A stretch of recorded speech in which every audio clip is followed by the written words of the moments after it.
Well, welcome, and I apologize for the sound not working. It works at home really well. But I hope you got a kick out of it.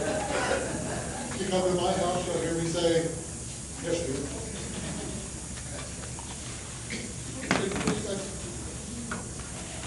Bring to my attention that a couple of things didn't happen in the last couple of meetings. One, I didn't introduce myself, if you don't know who I am.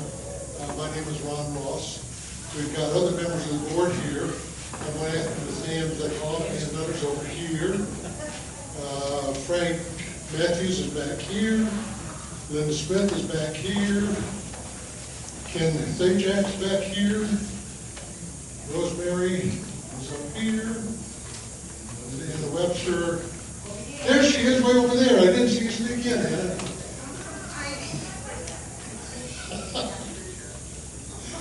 That's your board of directors. So if you have questions or want to know who the board of directors are, that's who the people are on the board.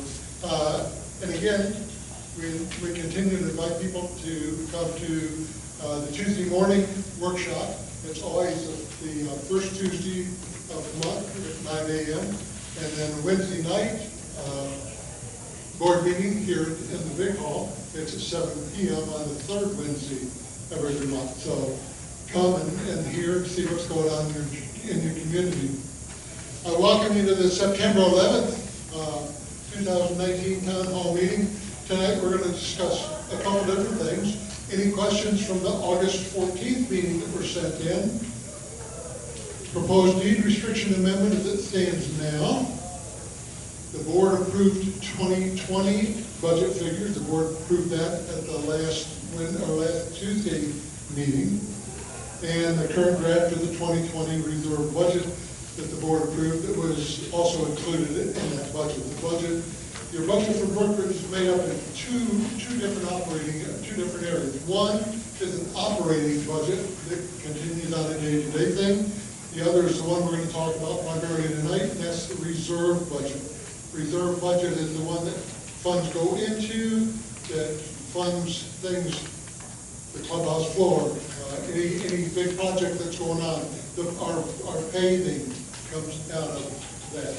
So you'll see, and we'll talk about some of the things that are going to come out next year out of the reserve fund, so you can see how those stand, what the balances are anticipated to be after those expenditures during 2020, and get a better idea of the reserve fund and how those two things split up a little differently. Actually, it's not much different than a lot of us run our household budgets. We all have an operating budget at home that we deal with on a month-to-month, and we all try to put a little money away because we know, sure as we don't, something's going to go wrong, and it's going to go wrong right at the time we don't have any funds to take care of it. So that's your reserve budget. So that's what we're going to be talking about tonight. No questions actually were sent in regards to our last meeting on August 14th, so we don't have questions to try and answer or to answer for the. Well, I just went completely blank. Hey, does anybody else do that? Only a couple of us, okay. But our last meeting questions were answered from the first meeting. Questions that would have been emailed in or brought up to us last time would have been answered at this meeting, and none have been presented. So we're presuming that all the people that were here, there was a goodly number, 57, there's a little more than that here tonight, thank goodness, understood what the budget was and what you're looking at. If you didn't pick up a copy of the budget, the proposed budget, it is back in the back. A copy of the PowerPoint that I'm going to show you tonight is also back in the back. You can grab a copy of that so you've got it. You can make notes on any of those, obviously, as you go along. So let's go from here. This is the proposed exclusive use deed amendment change that's being presented. And I'm sure each one of you, as I've always said at all the meetings so far, can read that because you probably got as good of eyesight as I do. But because I don't have that good of eyesight, I'm going to break it down for you in sections. So we're going to go down through sections of this, the proposed amendment. The first part is section 27, the right of the BCPO to charge fee for the use of the community pool. You'll notice in this, as you're looking at the screen, and if you look at your paper, you won't see any red in this. This is exactly as that section 27 currently stands. Okay? The change that would be made to that would be at the top, the right to the BCPO to charge fee for the use of community pool and exclusive use of amenities. Okay? Exclusive use of amenities. It's important that you understand, and I know we got a lot of good smart people here, but the use of the word exclusive use, and we'll talk about that more towards the end of it, but we're talking about exclusive use. Other than that, there's no changes. Persons 12 years of age and older using the BCPO community pool must have a BCPO issued pool use card in their possession at the time they enter the pool area and shall display same to any BCPO employee or representative upon request. If we go to the next section of that, this is in red, and it's an addition to. It's entitled A, and it specifically says, the following shall apply regarding the community pool. So when we're talking about the pool, items that follow this pertain to the pool. This is exactly as Section A stands now. For safety reasons, individuals under the age of 12 years must be accompanied by a parent or guardian when using the BCPO community pool. That would change to this. It would no longer be A, because we already have A, we're adding it at the top. It would become number 1 under item A. Individuals under the age of 12 years must be accompanied by an adult who can swim when using the BCPO community pool. That's the change that would be in that. Now, we've been asked already, are we going to have a swim class to prove that the adult can swim? No, if you come to us and you've got a youngster with you and you're the adult, number one, we're going to presume that you can swim. Somebody might ask you, can you swim? And if you answer yes, then they're not going to make you take a swimming test. Nobody has to get in, swim the length of the pool. I'd never make it. Questions on that first section at this point then? Name and unit number, please. Michelle Adams, unit 4. By adult, do you mean someone 18 or 21 with the adult? It's a good question. I can't answer that. I'm going to presume that it's probably 18 and up. But I'll get you a definite answer on that. Okay?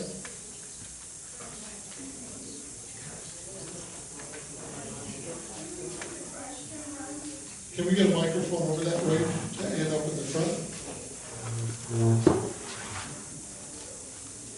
Oh, Ann?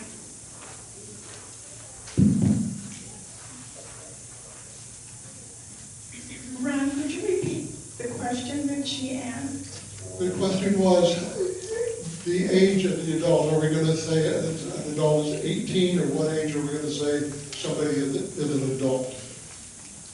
I would presume 18, however, I can't give you a definite on that because nobody asked this question before. Good question, we'll find out. No. Questions? Name? I'm running for, is there going to be how many children can adult bring in? Will be an adult bring in 12 kids? If they reside in that person's home, yes. If they reside in the home? Yes. So it's a different. Correct.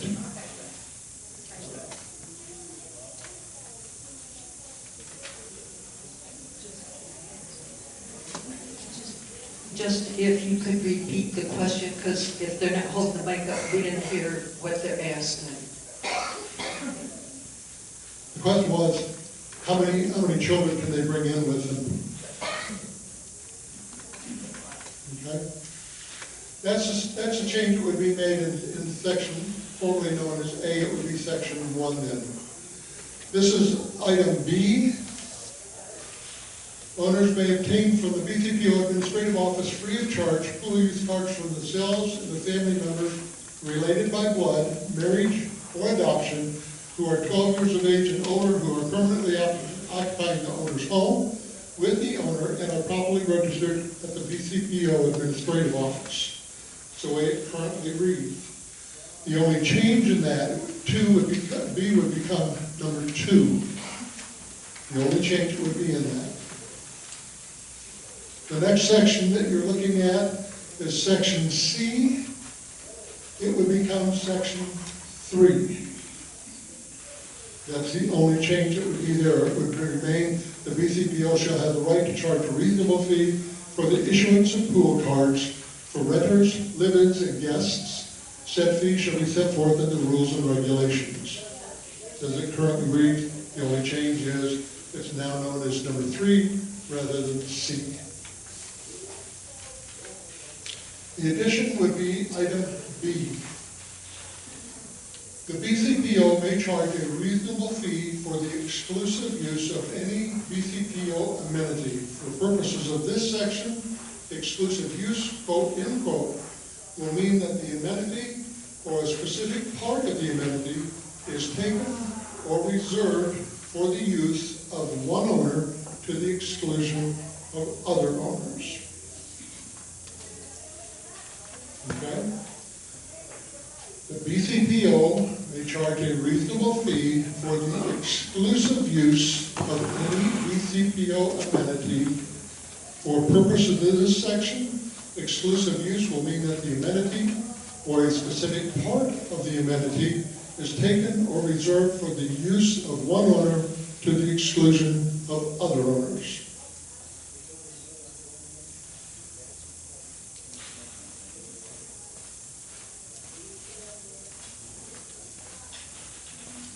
The one thing they didn't have on my copy. Last sentence on that, said fee shall be set forth in the rules and regulations.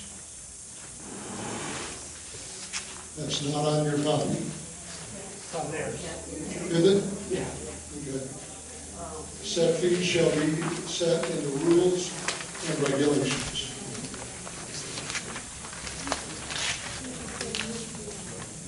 Got a lot of talking going on.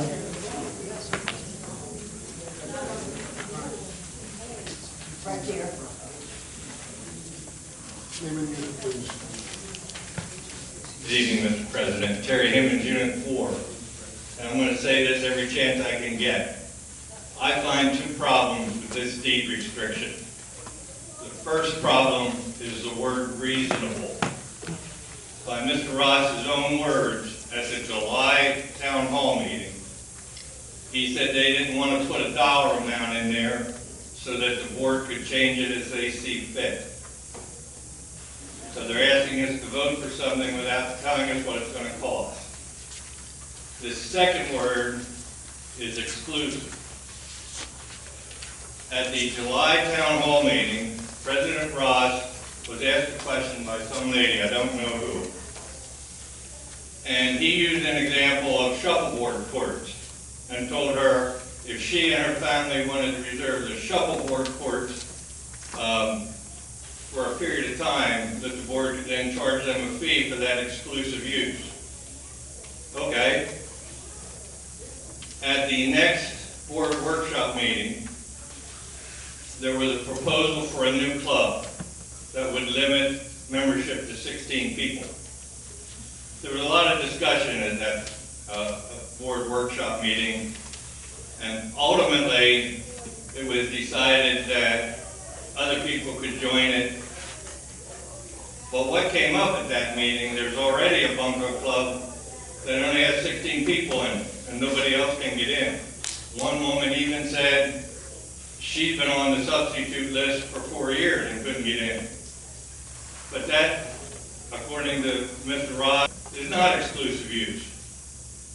If it's limited to 16 people and excludes thousands of the rest of us, to me, that's exclusive. So I think that's a word that is bad.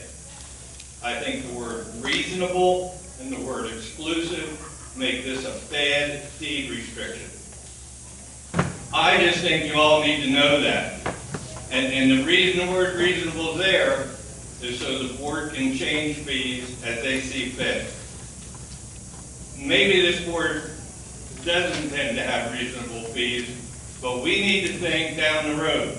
The people on the board this year aren't going to be the people on the board next year, or 5 years from now, or 10 years from now. And that deed restriction gives them an awful lot of power over our pocketbooks. That's all I have to say about it.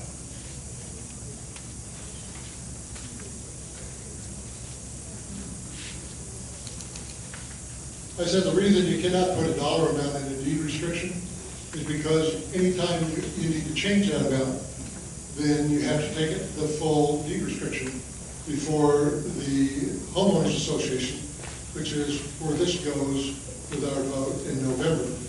That's the way it should be. Reasonable fees under the rules and regulations are governed by the board. The board could at any time, if they so desired, and brought before the members at a meeting and presented it, could change any of the fees under the rules and regulations. There's got to be a reason for that, however. It's not something you can just run up and do. Wednesday night, this coming Wednesday night, next week at the workshop, there will be an agenda item presented by myself that we will set the fee for the RV compound, if this were to pass, at $10 a month. That sets the fee going in. Now, the rules and regulations and the fee changes, the power that was given to the board by the membership a long time ago. This year, we changed a couple rules and regulation fees, and because of that, the operating budget that you're looking at now, that's at $45 was $45.70. The reason that decreased, as you'll see when we get into that, is that they cut the operating budget by $5,000. They increased the income by $23,600. Now, how do you do that if you can't just make up figures and put things in?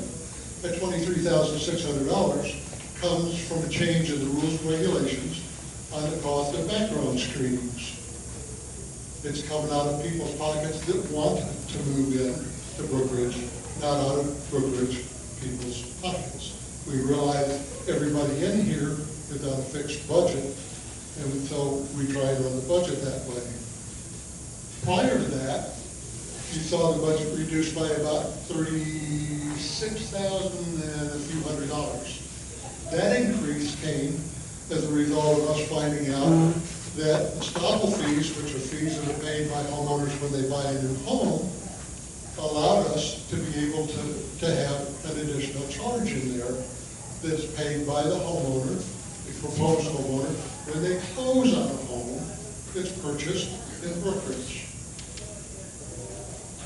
So we found this year over $58,000 in additional income that stopped having to raise our HOA fees by a couple bucks. So the board looks at everything they can all the way around. We're not looking at it as a board of the moneymaker project. We're looking at it as a board and people and things that are available to them. And Gary brought up the RV compound, and it's one of the things that's available to a limited number of people, 245. There's 2,830 homes in Brookridge. That's not specifically why we're looking at this. Yet, if you want to bring a group in and reserve the shuffleboard courts just for yourself and your group of friends, then it's going to cost you a little money. If you want to come in and rent one of the tennis courts for you and some of your friends to the exclusive use, for the purposes of this section, exclusive use will mean that the amenity or a specific part of that amenity is taken or reserved for the use of one owner to the exclusion of the other owners. That's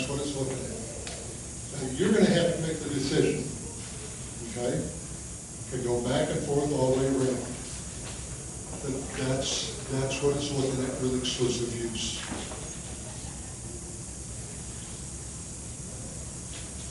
Question?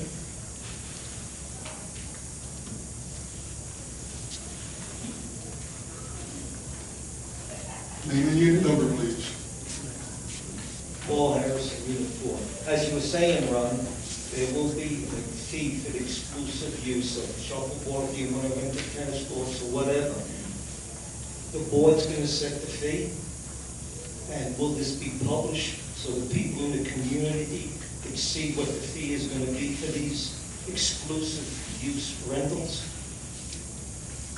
Yes, the board can set the fee, and yes, it would be published.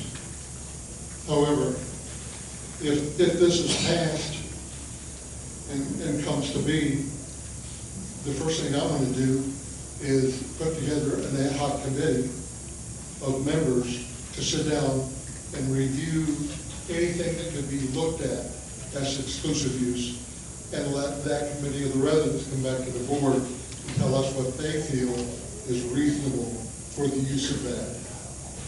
The board doesn't have any intention, or do they want to sit down and start putting numbers down, okay?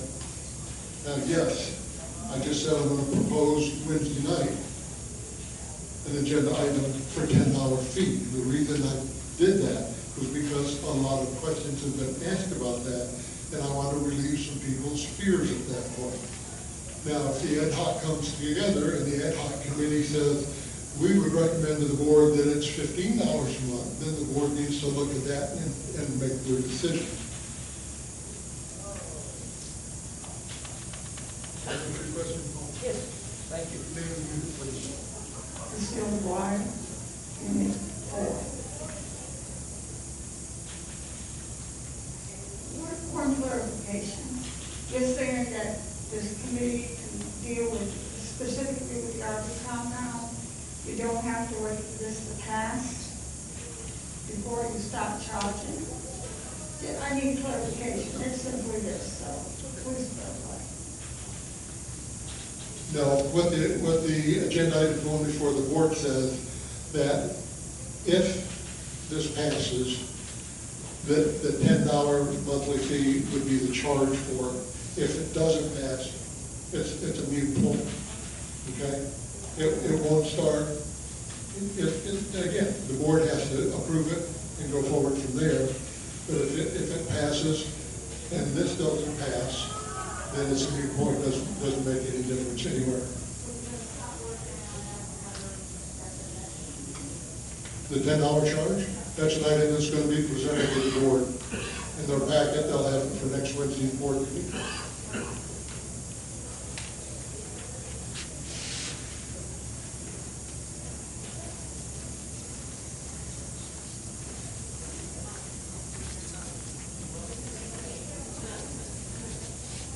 Hi, Stephanie Stepkowski, Unit 4.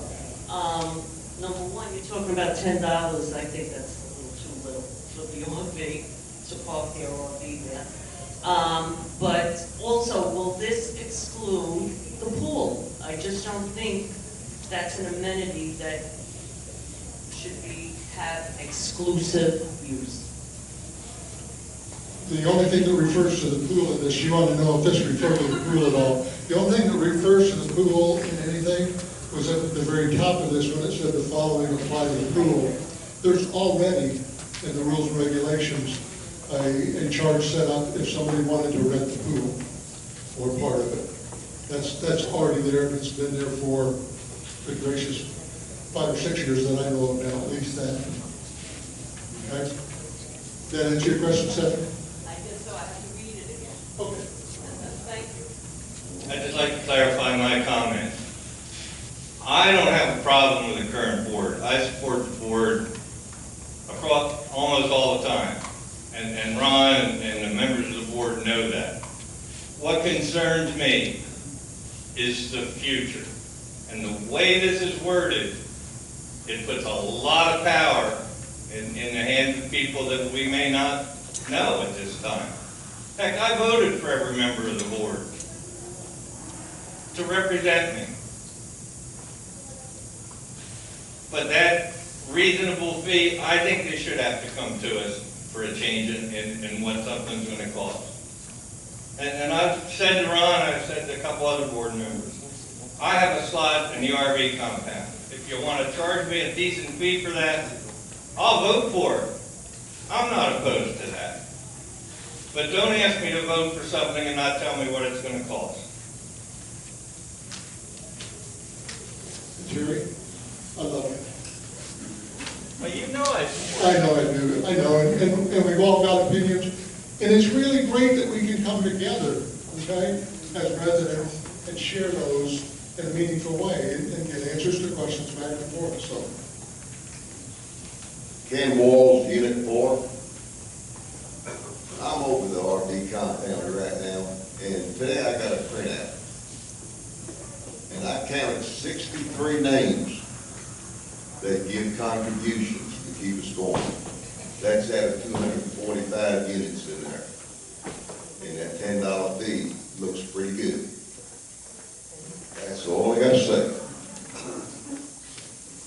Just as one quick side note too, anytime that the agendas are put out, and I'm gonna ask for everybody now, everybody that has their email address into the office, please raise your hand for me. So I see, we got a bunch. If you've got an email and you don't, please submit it in. Every board meeting, an agenda is sent out to the membership. On that agenda comes out about anywhere between 3 and 4 days before the board meeting. On that agenda is exactly what the board's going to be talking about and presenting. And if it were to include an increase in fees somewhere, by the way, that's going to be on that. And that's, one of the points at that point, if there's something that upsets you, hey, don't wait to get upset to come to a board meeting, I don't mean that. But if there's something on there that you want to speak to, or come to the board meetings. Tuesday morning, we give everybody a chance to respond to everything they speak with. On Wednesday nights, you can have the same option, you just have to sign in and say you want to speak to a particular topic, but residents are always heard that, so, come. Just, come and enjoy. We don't give donuts all the time, though. There's donuts over here. That's not a bribe, by the way.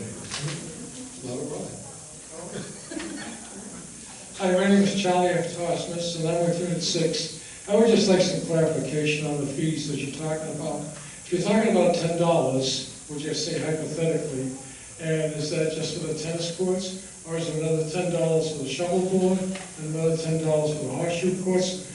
That's number one. And number two, is that fee attributable to just someone who uses it, not every month, but periodically? Would that be $10 every month, or just a one-time use? Just for clarification. Let me make sure I understand your question right. Is the $10 for each one, the hypothetical figure, the fee that would be set would be the fee that would be for any one of those amenities. So if it was, well, I hate to point dollars because people don't go out here saying this is what it's going to be, because the hypothetical, if it was $10 for the RV, if it was $15 to rent a tennis court, if it was $20 for the shuffleboard courts, those would be the ones that we look for the ad hoc committee to come back and tell us what as residents, what their recommendation is for the fees on each of those, okay?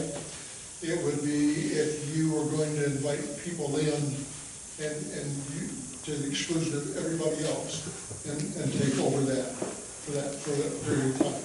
That's where the fee would come in. Okay? If you're just gonna go up and bat balls around in the tennis courts and you're a member here, no, that's an amenity and you're free to use it. Okay? Okay? All righty? So that's Frank Matthews, Unit 6. I have just a little question about the times of the amenities. You're talking horseshoe pitch, you're talking tennis, you're talking RV. You're talking one time maybe at the horseshoe pit or one time at the tennis court, where the RV lot, you're there all the time. That's a big difference. It should be clarified. I mean, nobody else can use that ever once you've assigned a squad. And the time on that would be up to the ad hoc committee. They're the ones that's gonna recommend it back. Is there an ad hoc committee already assembled? No, the ad hoc committee would be assembled if this passes. If it doesn't pass, there's no sense in having an ad hoc committee. So if this were to pass, then yeah, we would put together an ad hoc committee, and they would look at it. They would determine what they feel is reasonable fees. They would recommend it. The times also, as they're listed, like with the pool, it's already listed in their time-wise.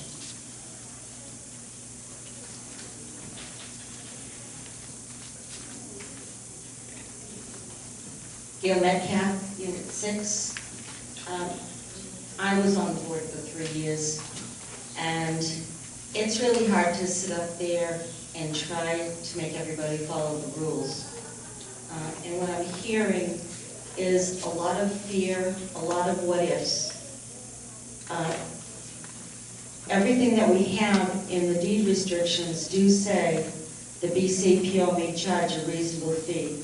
It's there now for the pool, for all of the hall things. It's already there. We're afraid of, because this is a new fee, and some part of it is for the RV compound, but they didn't want to make it exclusively for the RV compound because the attorney said you're gonna have to keep going back for more deed restriction changes. And if you look, they've always had a fee charged for the pool. Nobody has ever asked to use the pool, to close the pool to the exclusive right of everybody else. But we have to trust the board. You vote for the board, okay? The board's job is to take care of the everyday things. We vote, as a body, we vote for the deed restrictions, and we vote for the bylaws. If you realize what those are the standards that the board has to live by to do the rules and regulations. Ron, the fee changes that were done last month, was that done by an ad hoc committee? Was it the finance committee that did that? Okay, so nobody talked about that. The ad hoc committee, the finance ad hoc committee, is where these changes are brought to be recommended. This ad hoc committee, and I know we had a really good committee this year, they asked a lot of questions. And before they gave out, and they're not going to just do it willy-nilly. But as Ron said, you want to remember that all of these fees help us with other income. After being on the board for 3 years, I know how near and dear that other income is to our general manager, who tries to keep our fees down as much as possible. If you look at it, if you didn't have that other income when we talk about the budget, we would have to pay another $4 or $5 every year. But those fees help us, and it's not 2,800 properties that have to pay that. These fees help those property owners, especially the ones that are on the lower income, and they can't afford to do that. I think that our finance committee, I think our board, and our general manager and all the supervisors have done an awesome job. And to say that, exclusive use. Well, exclusive use means that nobody else can use it when you're using it. The swimming pool is open to everyone.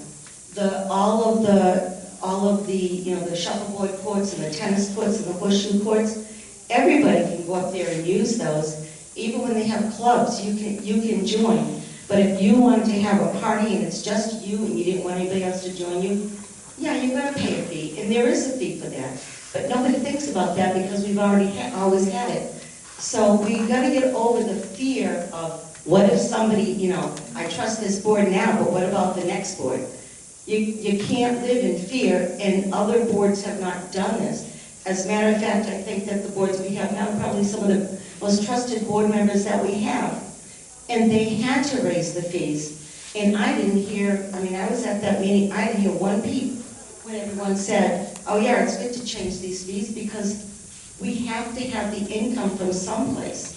So I would really urge people to not think that the board is looking to do something sneaky, something sinister, something behind people's backs, because they're not. And they are not going to set the fees for themselves. It will go to an ad hoc committee. So please think about before you say, well, they must be trying to do something. Because honestly, they are not. Thank you.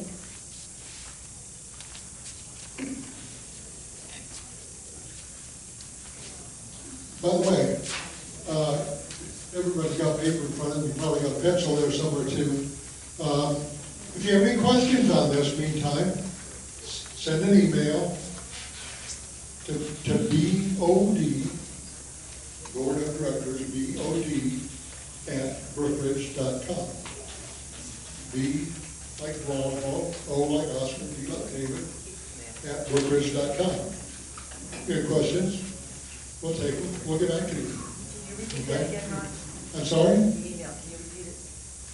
Repeat the email, please. The email address one more time Please. is B as in Bravo, O as in Oscar, D as in David, at Brookridge.com. Thank you. Okay? Hey, and I thank everybody for their input. That's how we all grow together and move together, so, I appreciate it. Okay.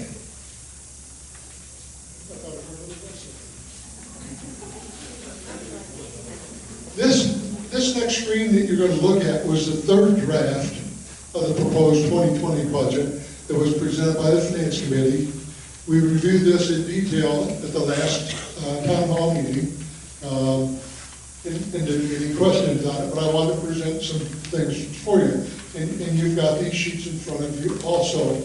The last one we looked at, we were looking at $1,113,050 was the total income we needed after other income was included.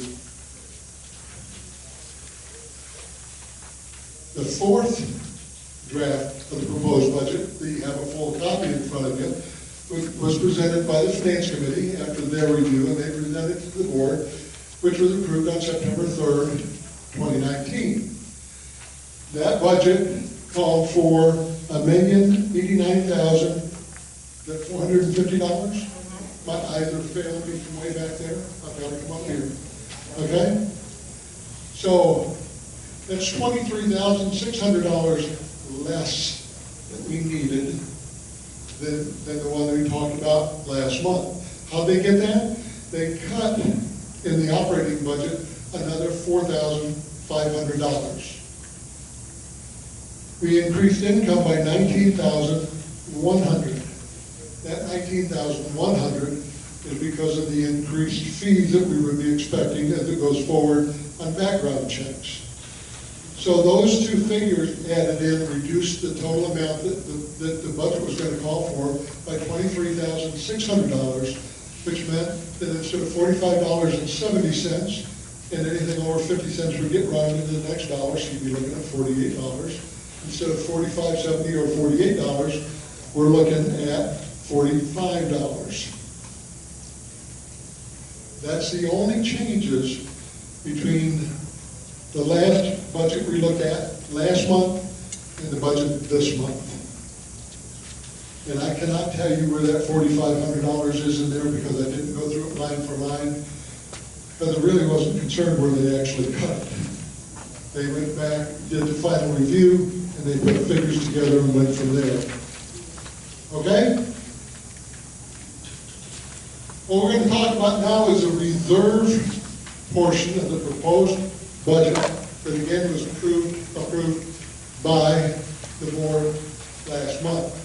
Now, I know you all have got that sheet in front of you, and it's really big figures. So we're going to go through that like I like to do on a section by section basis anyway.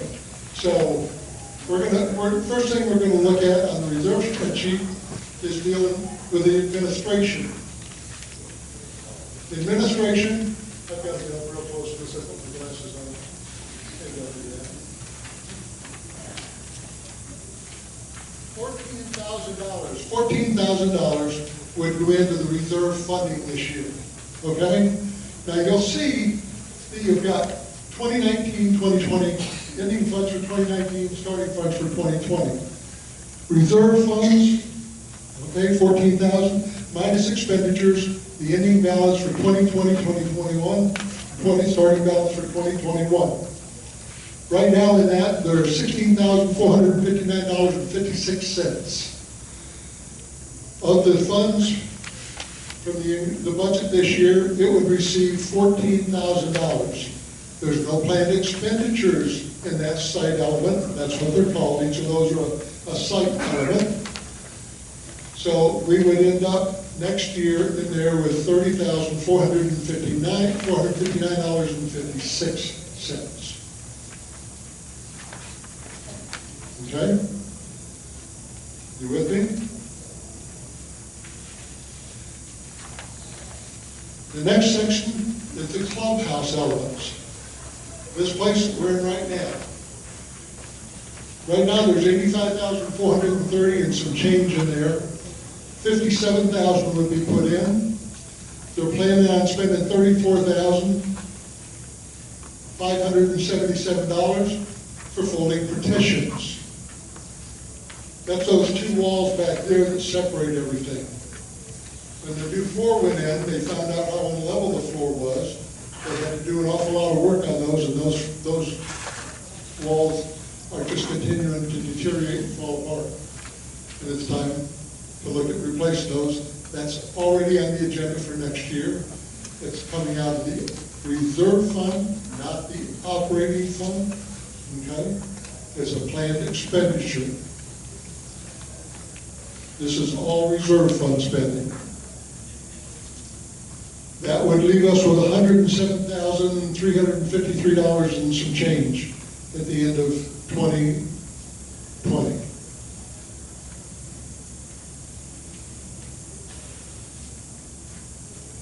The clubhouse pool and recreation areas, currently $57,147.46. They would put in $15,500 would go into that. No planned expenditures coming out of that next year, so we'd end up with $72,647. That figure's on your sheet in front of you also. The maintenance and RV storage, that's done, the building down by the RV compound. That's maintenance building. They would receive, they're right now $39,000 in there, they would receive $2,500. There's a $4,000 expenditure planned out of there for next year. That's for a split AC system in that building, so it's more economical. It costs us less money to run and get rid of the old unit that's in there that doesn't cool the place. That would leave us $37,683.65. The next element of that is the maintenance equipment.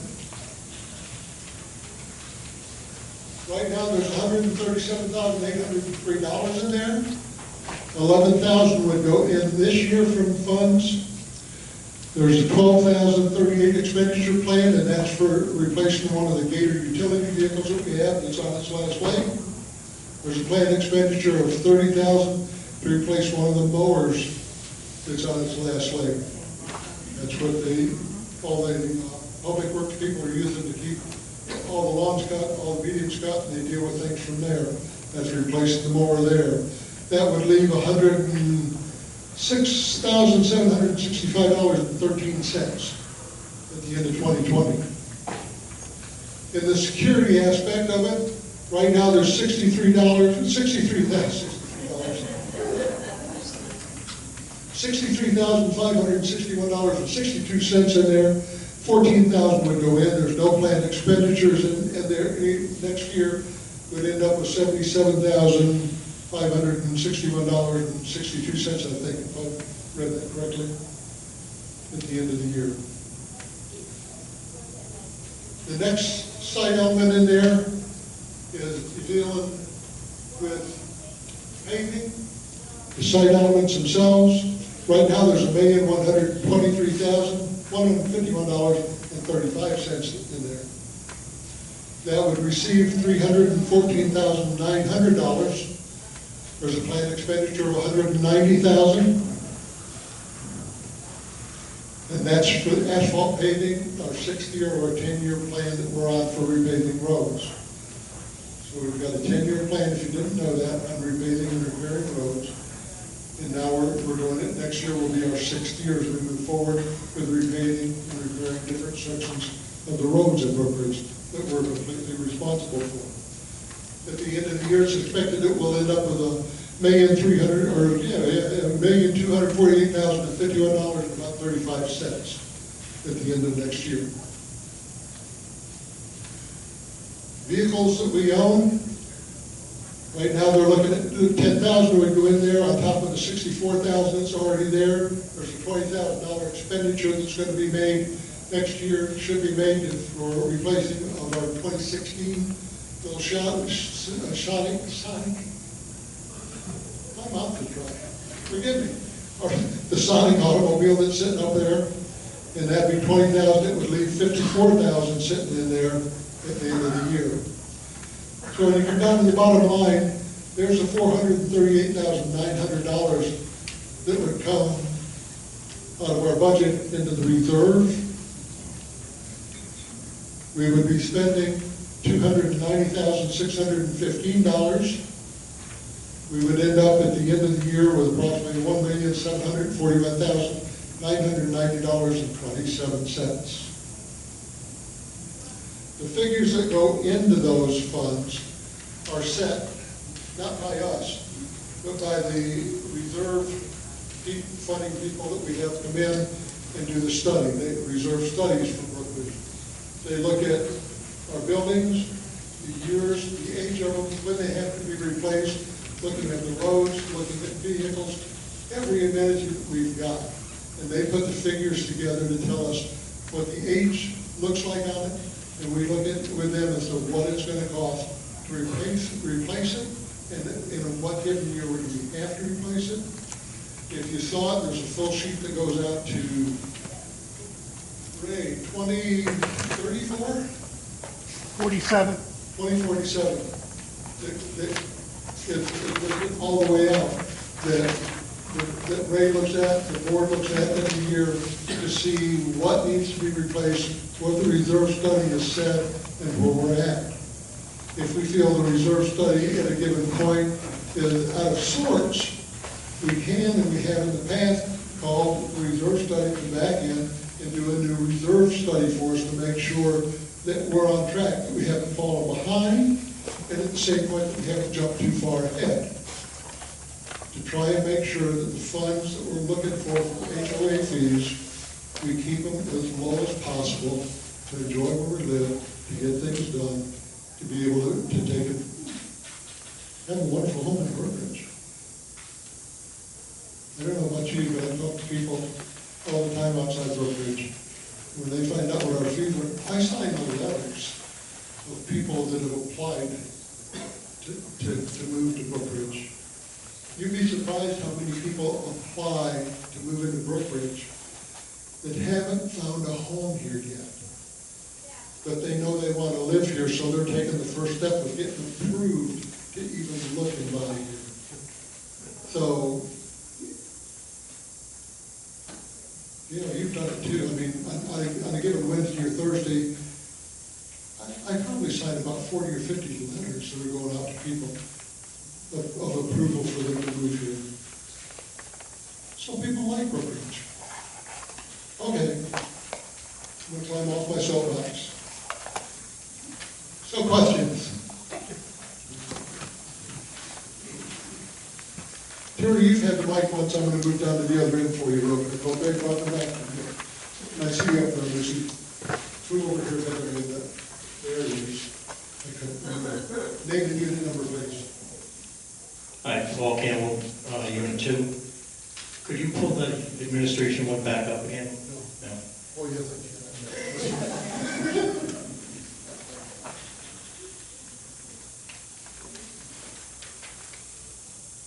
On the sheet that I have, it says in the minus 2020 expenditures, $2,500.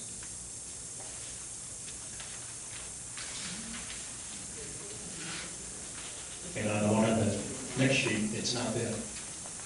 That's the old one. I'm sorry?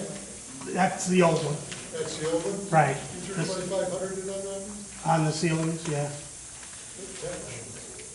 We'll correct that. Thanks for catching that. So there should be $2,500 expenditure on that on the administration section. So if it's not written on there, you want to put it on there. They have it. They have it, They've got it. right. Yours is 2 seasons ago. All right. I thought I'd get current stuff. Terry?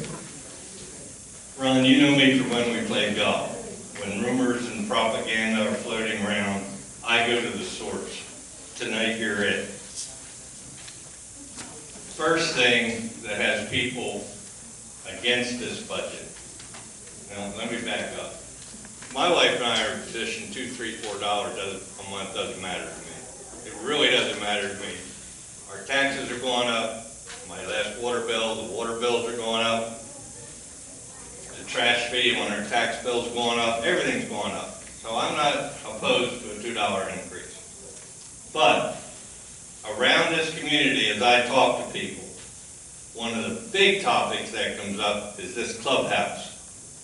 And I've been told that it's in the neighborhood of $100,000 over budget.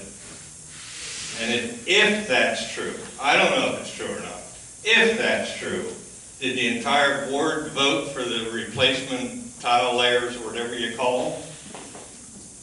Second thing on my mind has to do with the fact that as an RV spot holder, I donate my money every year. And I have been told that the RV compound took some of my money and donated it to that fiasco of a sign that's out front. The one that's still not done. And I think that's a misuse of funds, if that happened. I don't know if it happened. It's up to you. I can't answer your second question because I haven't seen anything on it, so I don't know as far as the RV compound giving money. Okay? The clubhouse. I'm coming back over to you, Lucy. I didn't forget you. I just need to come over here by my water.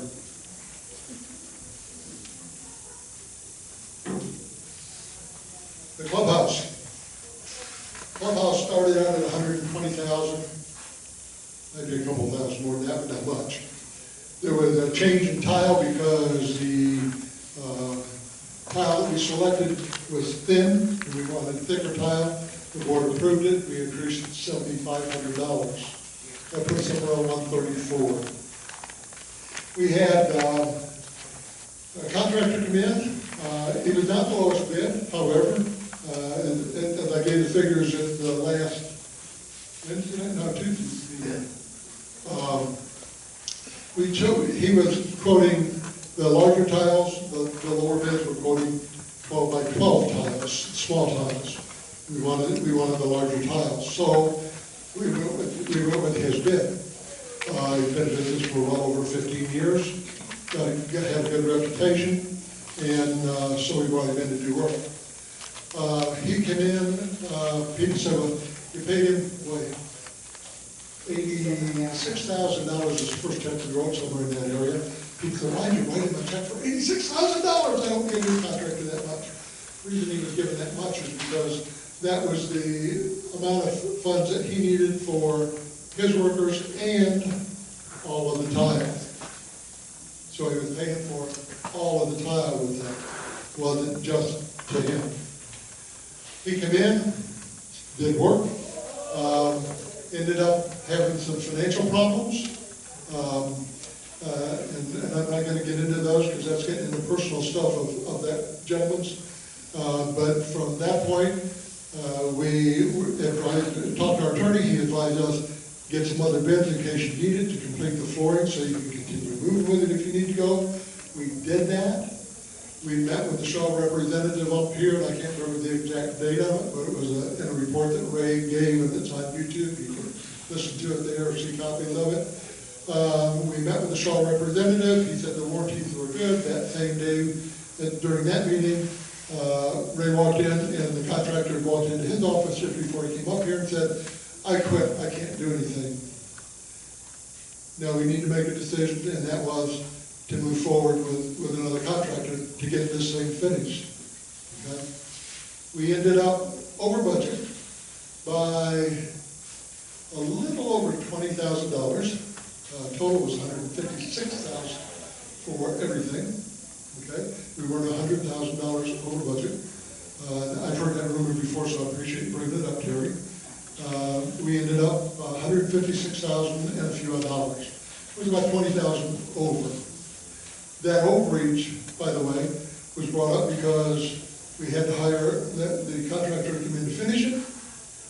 We found out that the contractor didn't order all the material when he said he was going to with his $86,000, so we had to buy some more flooring and complete the job. That's why we were over. If the contractor had finished, I wonder, yeah, let's see, you already started. If the contractor had finished the job, we would have come in under budget. And I kind of wonder how many people that got the rumors going out there would have come back and said, good job, we came in under budget. Okay? But we moved forward with what we needed to do to get the clubhouse opened back up. And by the way, the clubhouse was ready for bingo on July 9th. I think I got the correct date on there. We contacted them, said, you're ready to go for bingo, and they elected, the bingo people elected to hold off for another week, to give themselves another week. So if you've heard that we put off the bingo getting back in here, that's not a correct statement. They were authorized to come back in. They decided to come a week later. Okay? Answer your question? I've got one over here before you get the floor back again. You still want unit 4? Okay, you went through all that, very good. Just to know that I hope the floors stay okay, because right now there's a lot of scuff marks, easily seen, and there's some lifting, but let's just hope everything gets settled and everything goes well. I just want to go back to the security and reserve funds. Now, there's no proposed cost where you have to use any of the reserve funds for anything to do with what's on that list? Not by my sheet. Okay, I say that because you guys have a newer sheet than I do. security. Okay. There's security for you right there. I know that there was a concern about an entrance canopy, but that's been sort of put aside. It was dropped, but it's still there. I mean, it's something to be considered. But what about the guard gate itself and what needs to be done inside to make it safer, to make it functionable? Are there any plans? Maybe some plans around the road for a little bit down the road.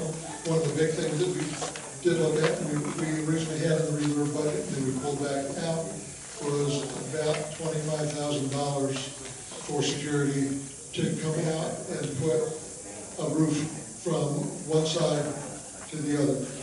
That would give a number of areas protection for our guardians out there, so that they don't have to step out in the rain. They don't have to try, you're not pulling up there, turning your window down, getting soaked by rain. They're out of the sun at the same point, and they have to go from one side to the other. It's still there because they pulled the dollar amount out. It's not something that we're looking at to do based right now on the reserve. It's something that needs to be done for the safety of those people out there. I've been in there. My personal opinion on the guardhouse is we probably need to, say this at this time with everything that's going on in the country, we need to blow the guardhouse up and build a new one. The guardhouse was made for an era that was 40, 45 years ago. It would be a much better guardhouse if the doors were straight across from each other and they could see more clearly coming back and forth. It's not a really functional, good guardhouse at this point, and there's things that need to be done with it. It's just walking through things when the funds are, and when it's available, when you can move forward with it without reducing something else on the other side. Okay, because that's my big bucket. I just wanted clarification because the guardhouse has to be a safe place for the people that are using it. Not just outside, but inside. So are there any thoughts of doing some minor repairs?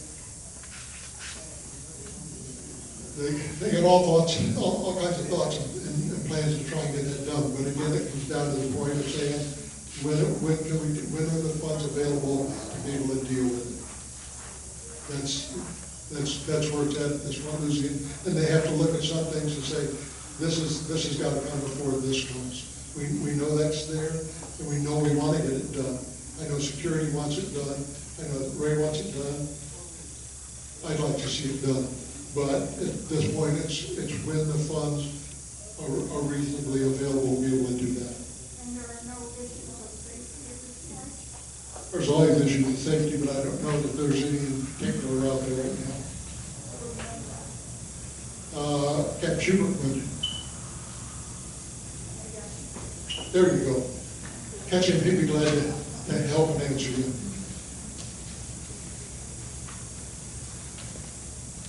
Let's see, 3 minutes versus the other two. You got 3.5 seconds. 30 seconds. 30 seconds. I want to thank you for a reasonable explanation about what happened here in the clubhouse.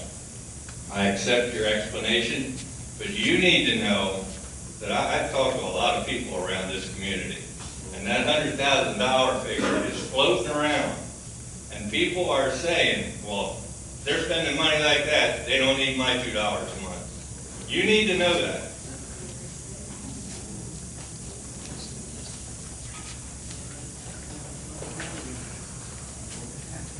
Vincent Bruno, Unit 6. Ron, I just want to have something explained. You said we paid that gentleman $87,000, and then so he could pay his workers now. Why did we have to pay his 2 workers salary? They didn't complete the job. Why do we have to pay his 2 workers? We had to pay his 2 workers because they actually were contracted out from him, and they have the right to come back and file liens. And they could have filed a worker lien on the building.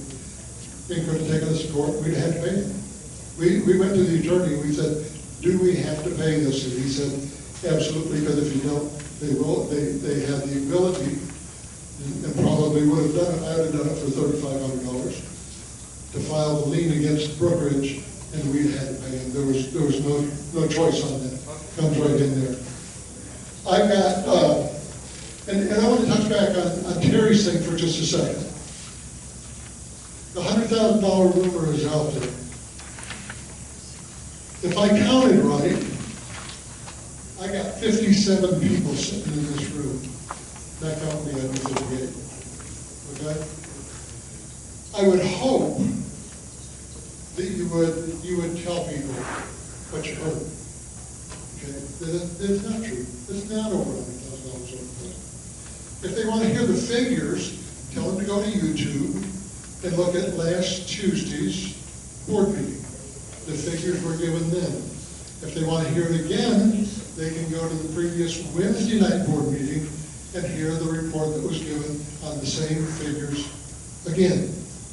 Okay? The only way, there's no way to stop rumors, folks. You guys know that. The only thing we can do is try and address them as they come up. And at some point you hear rumors and you go, that is so outlandish, I don't even know if you want to respond to it or not. Okay? And then you get caught on the other side by not responding to it. But truth of the matter is, we were over by a little over $20,000, and that was because we had to bring in another contractor to bring things down through. We have gone to attorney, and we've vetted the whole thing as far as what our legal options are against the previous business owner. Because he not only has gone out himself, but the business is going out, and basically what we would be doing is spending probably somewhere around about $15,000 to go after him and get nothing, because he doesn't have anything. Okay? And I don't know about you, but I don't want to spend money if I know there's no chance of me getting anything. So it comes back into there.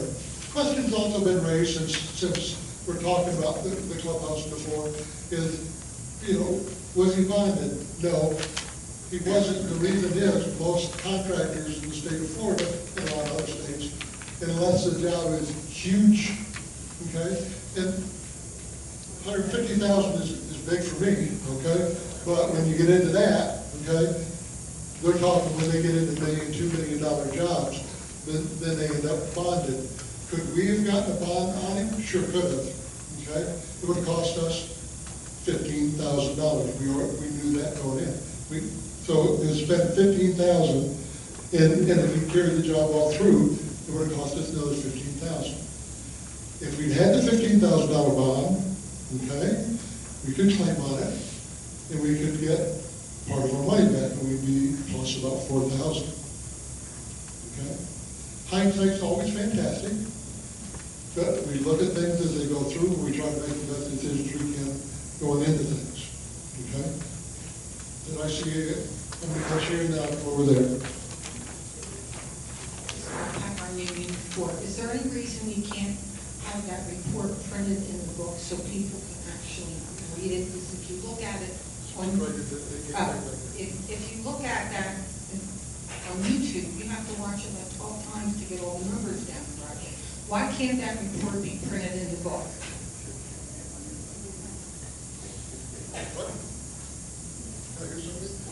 Question was, why couldn't we print the report in the book? Okay? Probably could, okay? Now, we got 2,800 residents here, and I know we don't, 2,800 homes, and I know that everybody doesn't get read the news and views. So we're caught in the same thing again, okay? Well, why don't you, well, we put it out, just like information on meetings, we put it out in emails, we post signs about it, we send things out, and there's always people that are going, I didn't know a thing about it. We do with it the best we can at the time we think of it.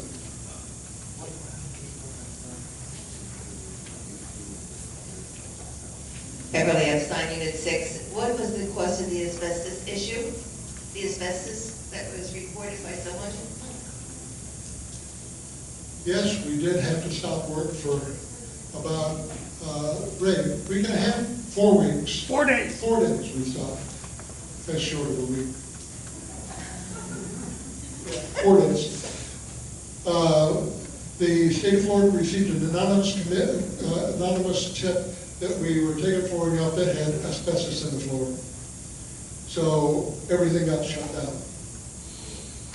State of Florida came in, they checked everything. Does everybody know where room D is? The hallway, all the way down the right-hand side. Big room down there, that's room D. Asbestos was found in that floor. Was that?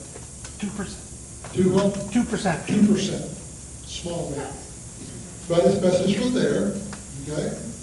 So we lost 4 days, hired a firm to come in and take it up, hired a firm, the firm had to take it away before we could get back in. So it was another cost that we weren't looking at. We didn't expect, didn't come around. Okay?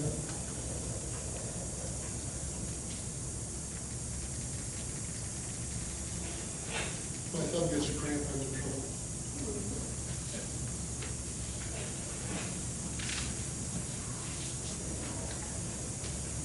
Are you going to make a motion to adjourn, Paul? No. Paul Harrison, Unit 4.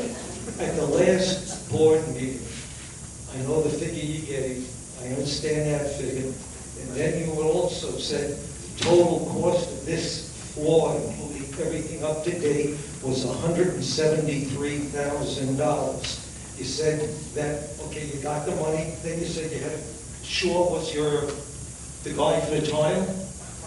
The tile guy, then you had to go back to Shaw and purchase more tile to finish the job?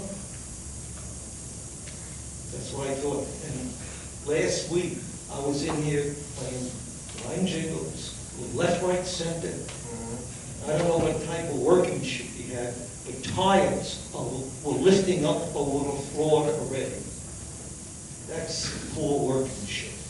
And what Pat Ryan said was, yes, when this whole thing is done, down to the last penny, it should be published in News and Views, so every 2,830 homeowners, or whatever they are, whoever gets the News and Views, should be able to see how that money was spent. Thank you. No problem, we can do that, Paul. I'm not sure everybody will know, because everybody doesn't read the news and views and get it.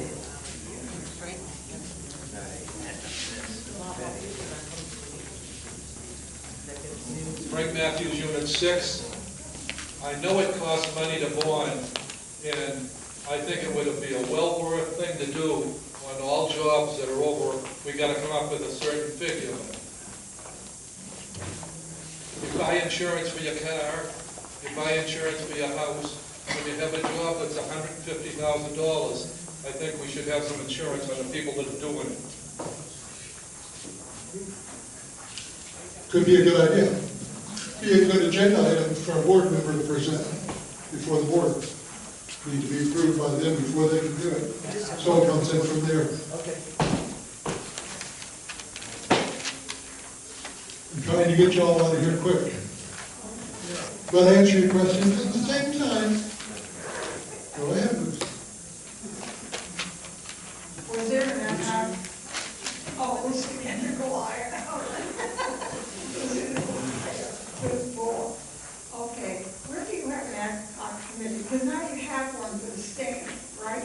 But was there one for the whole thing before it even got approved? Was there a group of people that were asked to get involved with how it's gonna be done? I know it's hindsight, but I mean, just like having to get bonded, a major funded item. Was there an ad hoc committee? Just like now you do have a committee that's gonna say what kind of stain, what color you're gonna put the side.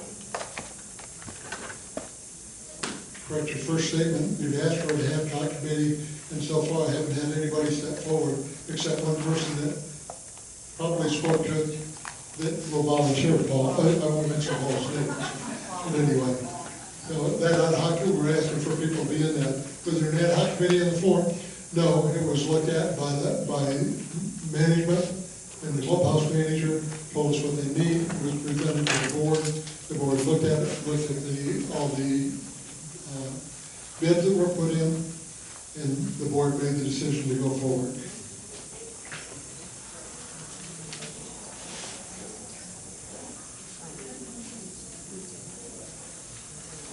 Paul, you got a quick one again?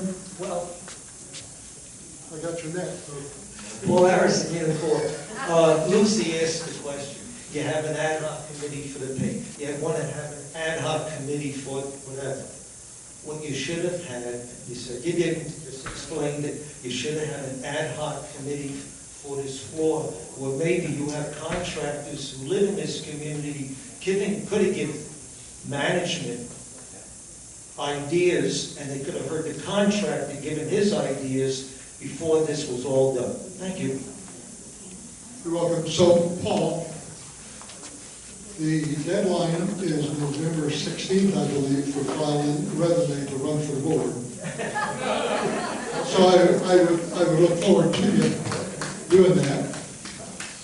Hey, folks, ad hoc committees are really good, okay? We don't have to call for an ad hoc committee to come in and recommend to the board rules, regulations, fees. We don't have to do that. We're doing it. Okay? Some things can be run by committee, some things can't. You end up with things that you're trying to get done and have to get done in a given year, okay? And you can take things that should be done and taken care of within a matter of months that stretch into a matter of years, trying to get it done and everybody approved, okay? So take it easy on ad hoc committees. Or volunteer for one. Linda Smith, Unit 1. I only have one comment, not a question, just a comment. And I would really suggest anybody that feels that your board isn't doing what they should be doing, is you need to run for the board. And then you'll see that it is not an easy job. And the pay isn't real good either. Okay. And I apologize to everybody sitting here. I've kind of voiced some personal comments, and I apologize for that. But I just want to tell everybody, we're all in this together. Let's just hang in there together and work through things, okay? I apologize to everybody. Sometimes you don't have to. Take it quick, you only got 3 Yeah. seconds. Gail Metcalf, Unit 6. You know, everybody is talking about this floor, and I think part of it was because of the person going bankrupt. When I was on the board, in all the boards, that is something you cannot know. I just want to remind people that of the renovations that have gone over in this community in the last 5 years, and not one person has talked about an ad hoc committee. We're all quick to, I'll be nice, complain when something doesn't go exactly right. Did anybody say what a great job that Vince and them did on the pool? No, I heard nobody, and I come to every single meeting, but boy, the minute you do something wrong, everybody's got to complain. Now this happens, you know, once, and so it happened. It happened, we get over it, and part of that $20,000, wasn't that for the asbestos? Which ended up costing us $5,700. It was $1,000 and $4,700. So it's not technically even $20,000, it's about $15,000. And I think they did pretty darn good for the problems that we were having. So I want everyone to remember that we've never had an ad hoc committee for things like this. That is management, that is what the management does. And we have to remember all of the good things. The bathrooms, there wasn't an ad hoc committee for that. The bathrooms over there by the pool, there was no committee for that, and it was a great job. One thing comes to mind, and we want to kill everybody. And yes, if everybody has a strong opinion, I think that every single person in Brookridge should have to serve on the board for 1 year and see what it feels like to be up there and have to make the decisions that you make. Thank you.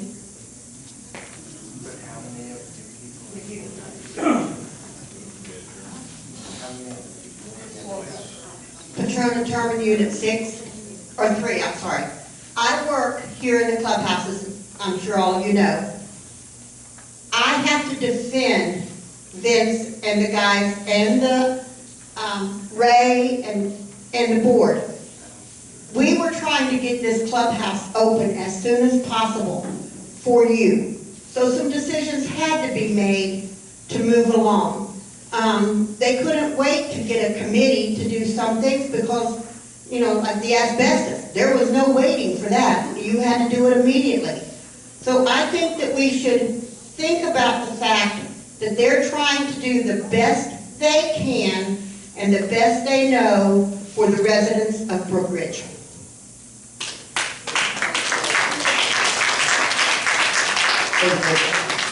Again, we're all in this thing together, okay? Doesn't do any of us any good. You know, we're squabbling and fighting over things. And I don't take anything that was said tonight as far as fighting and squabbling. I appreciate everybody's comments and remarks. I appreciate each one of you being here, okay?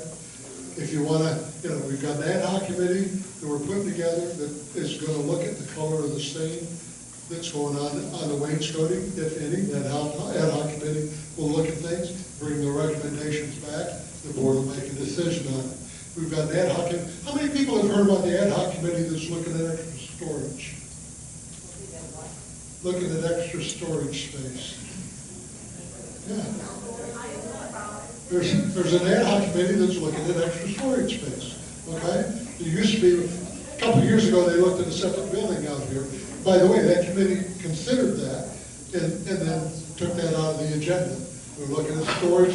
They sit down with Vince to find out what's stored where. They'll make a presentation to you, and I hope when they make that presentation that a bunch of Brookridge people can be here, because you'll be surprised when you start looking at pictures, when you start looking at story rooms, to see how crowded things are in here and how much moving around these people and monitors have to do for an event to get things ready to move from one event to another event to another event. The floors have been in 2 months now. So if you're seeing some scuff marks, probably some that haven't got cleaned up. This place gets mopped all the time.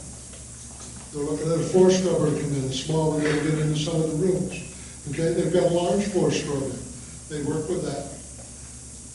These floors, people said, why did you pick such a white color?